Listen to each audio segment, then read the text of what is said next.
Break नंतर पुन्हा एकदा स्वागत हास्य सम्राट या कार्यक्रमामध्ये. मी बोलवतो पुढच्या स्पर्धकाला, जॉनी रावत फ्रॉम मुंबई.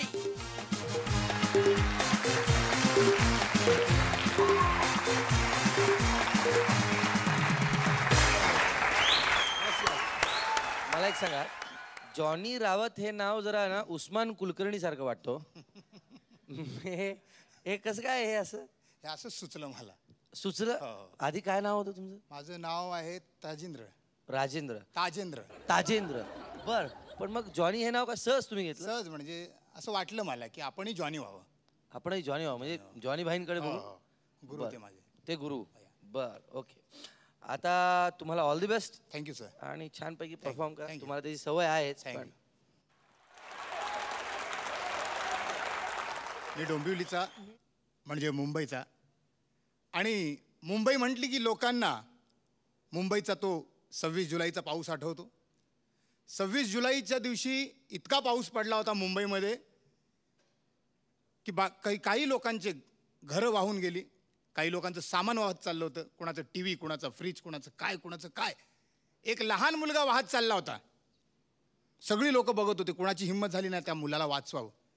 एक मुसलमान बाई बुरख्यामध्ये, तिने पाहिला मुलगा पाण्यात बुडतोय, तिने उडी मारली, मुलाला वाचवलं. एक म्हातारा परेशान,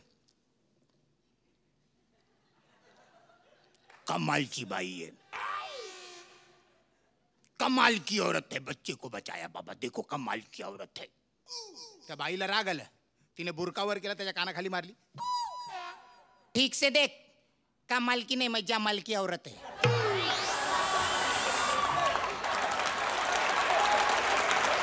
माझा एक मित्र आहे, बाला नाव आहे, आगरी आहे, एका ऑफिसमध्ये काम करतो. त्याला 10 दिवसाची रजा हवी आहे. रजा मागायची स्टाईल बघा, त्याला हनीमूनला जायचंय, साहेबांच्या कॅबिनमध्ये यायची स्टाईल, रजा मागायची स्टाईल.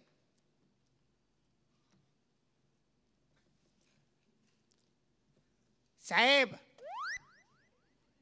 ओ साहेब, हे ज्याला खपला का रे यो? साहेब, काय रे? नाही, माझं नवीन लगीन झालं ना, तर माझी बायको मला बोलली तिला हनीमून बघायचंय. ती मला बोलली एकटी कशी जाऊ, तुम्ही पण चला. मागून म्हणा 10 दिवसाची सुट्टी पाहिजे. साहेब म्हणाले, बघ सुट्टी बिट्टी मिळणार नाही, तू गेल्या महिन्यात 15 दिवसाची रजा घेतली होती, आता सुट्टी मिळणार नाही, अजिबात मिळणार नाही, काम भरपूर आहे, चल जायला. तू जायला लागला. साहेबांनी हाक मारली, इकडे. कोण? तू इकडे. काय? आता काय करशील? कोण? तू काय करशील? काय करू? आता आहे का करायला? बायकोसला सांगेन आत्ताच्या वेळेस तुम्ही सगळ्या बायका हनीमूनला जा. सुट्टी भेटली की नंतर आम्ही सगळी माणसं जाऊ. हाच बाला कधी कधी ऑफिसात उशीर येतो. एक दिवशी साहेबांनी त्याला हटकलं, त्याला बोलावलं, इकडे रे. काय साहेब? इकडे. काय? नेहमी उशीर येतो, आज का उशीर झाला? नाही, कमाल झाली. कमाल झाली? कसली कमाल झाली? नाही, ज्या मोठी कमाल झाली, मी हापिसाने आला निघालो, पण जे आलं एक माणूस स्कूटरवरनं खालती पारायला बोला. मग यात कमाल कसली? नाही, सगळी लोक त्याला बघून हसायला लागली, मी नाही हसलो. आई शपथ मी नाही हसलो. बोले का? तू का नाही हसला? कसं हसणार, स्कूटरवरनं पारणारा पण मीच होतो ना. या बाल्याला वाचनाचं फार हौस, वाचन वगैरे करायची फार हौस त्याला. एका लायब्ररीत जायचा, अत्रेंचं एकच पुस्तक घ्यायचं, सकाळी संध्याकाळी परत करायचा, पुन्हा दुसऱ्या दिवशी सकाळी जायचा, परत संध्याकाळी परत करायचं. लायब्ररीन त्याच्याकडे नजर टाकून होता, त्याने पाहिलं की हा नेहमी पुस्तक नेतो आणि नेहमी संध्याकाळी परत करतो. लायब्ररीन म्हणाला, तुम्ही खूप चांगले वाचक आहात. वाचक बिचक काही नाही, कसला वाचक नाही फाचक आहे. नाही, तुम्ही रोज एकच पुस्तक नेता आत्रेंचं, तुम्ही खूप मोठे फॅन आहे. फॅन बिन काय नाही, कसला फॅन ना, शिलिंग नाही ज्याला फुल साईज, आपलं काय फॅन बिन काय नाही. नाही, मग तुम्ही रोज एक पुस्तक नेता, मग न्यायलाच पाहिजे ना. बोले का? त्यानं मला 100ची एकदा नोट सापडली होती.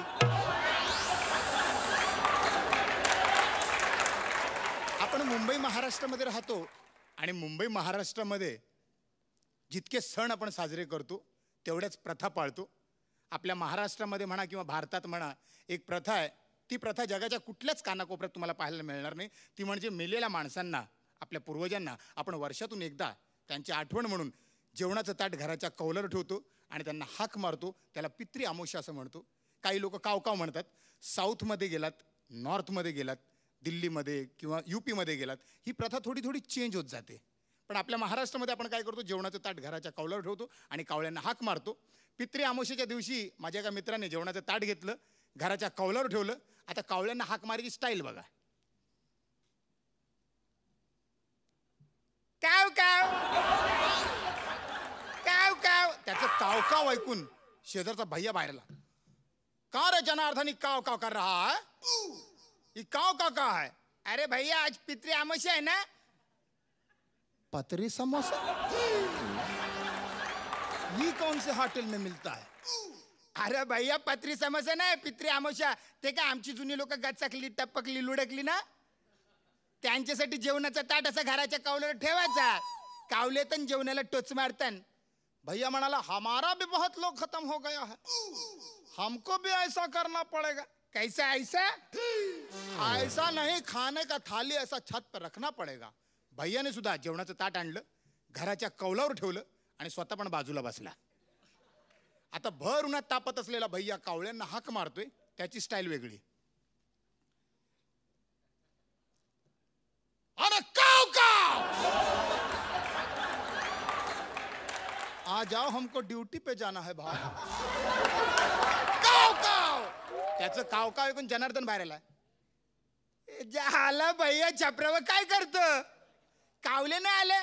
भैया म्हणाला आएगा जरूर, हमारा UP बहुत दूर पड़ता है, अकेला नहीं आएगा, पूरा खानदान को लेके आएगा. अरे काव काव, आना है तो आओ, नहीं तो सब मिलकर भाड़ में जाओ. Thank you.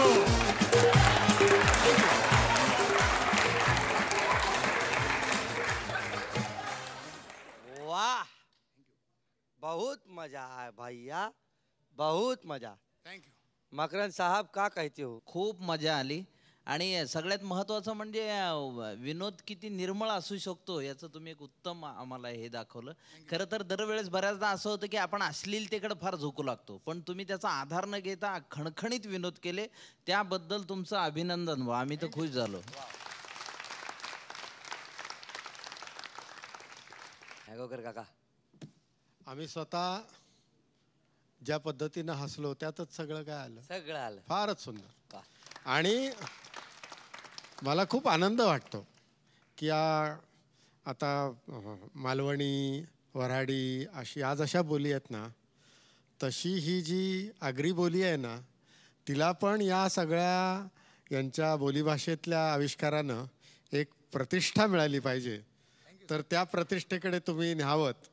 आणि मनापासून हसलो. हसण्यावर काय असं काही हसण्याचं भाव वर्णन करा 10 वाक्यात वगैरे असं काय नाही. हसणं म्हणजे हास्य.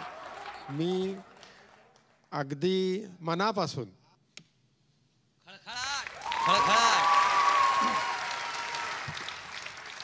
खळखळाट दिलेला आहे. आणि खळखळाट आणि खळखळाट पहिल्यांदा खळखळाट मिळाला. क्या वा वा. भेटूया एका छोट्याशा हास्य विरामानंतर.